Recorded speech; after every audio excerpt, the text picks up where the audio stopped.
Presiden Prabowo Subianto menyatakan pemerintah akan terus menerapkan kebijakan strategis untuk mendorong pertumbuhan ekonomi. Di antaranya adalah optimalisasi bantuan sosial dan program makan bergizi gratis.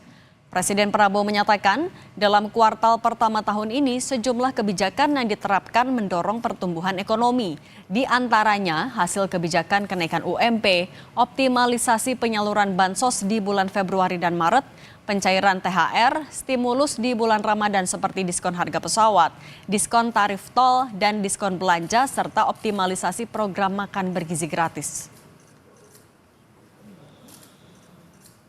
Pertama tahun ini, kebijakan-kebijakan yang mendorong pertumbuhan ekonomi, pertama, hasil kebijakan kenaikan UMP 2024. Dua, optimalisasi penyaluran bansos di bulan Februari dan Maret 2025. Tiga, pencairan THR bagi ASN dan pekerja swasta di bulan Maret 2025. Empat, stimulus pada bulan Ramadan, yaitu A, diskon harga tiket pesawat, optimalisasi program makan bergizi gratis. 7, optimalisasi penyaluran KUR. 8, panen padi terrealisasi secara optimal.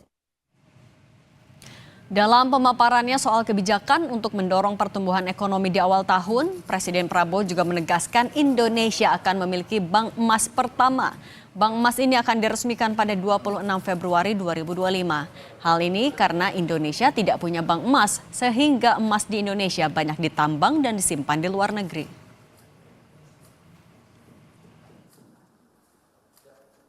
Kita akan bentuk bank emas. Jadi selama ini kita tidak punya bank untuk emas kita. Tidak ada di Indonesia. Jadi emas kita banyak ditambang dan mengalir ke luar negeri. Kita ingin sekarang punya bank khusus untuk emas di Indonesia. Insya Allah kita akan resmikan tanggal 26 Februari. Ini saya kira pertama kali ya di Republik kita.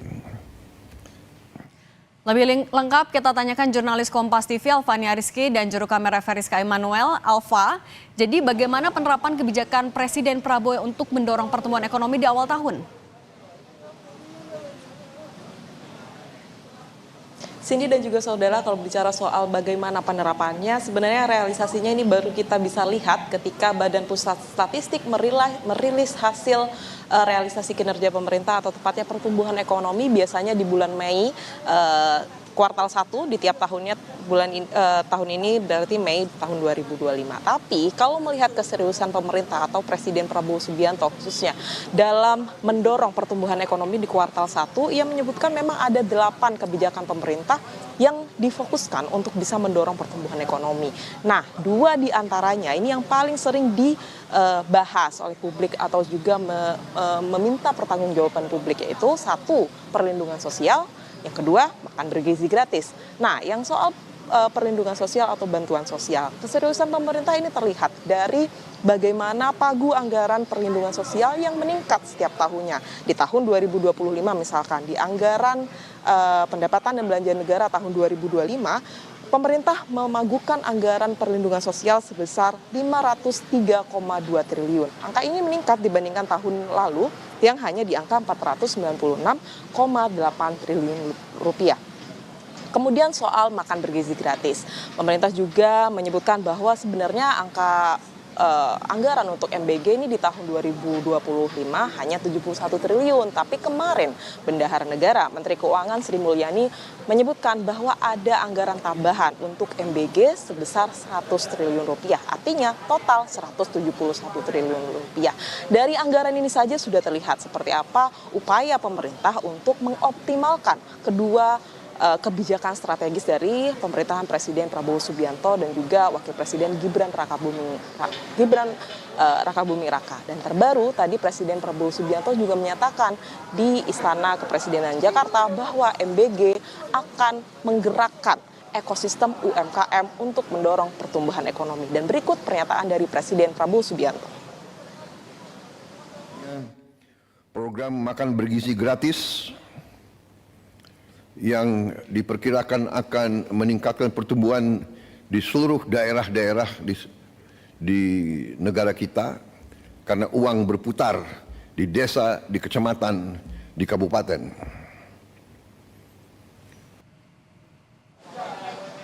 Sini dan juga saudara, walaupun anggarannya besar, walaupun Presiden tadi menyebutkan bahwa 170 triliun akan menggerakkan perekonomian UMKM, kemudian perlindungan sosial mencapai 503,2 triliun untuk memberikan bantuan sosial kepada rakyat Indonesia. Tapi lagi-lagi, kalau tidak tepat sasaran, ini akan menjadi polemik juga. Dewan Ekonomi Nasional Luhut menyebutkan bahwa dari 503,2 triliun anggaran Perlinsos, separuhnya saja yang sampai ke masyarakat atau pemanfaat atau penerima manfaat. Artinya, pemerintah harus segera mengevaluasi apakah kebijakan-kebijakan strategis ini tepat sasaran untuk masyarakat sehingga pertumbuhan ekonomi yang diharapkan oleh pemerintah ini bisa terwujud. Cindy. Terima kasih jurnalis Kompas TV Fania Rizky dan juru kamera Feriska Emanuel.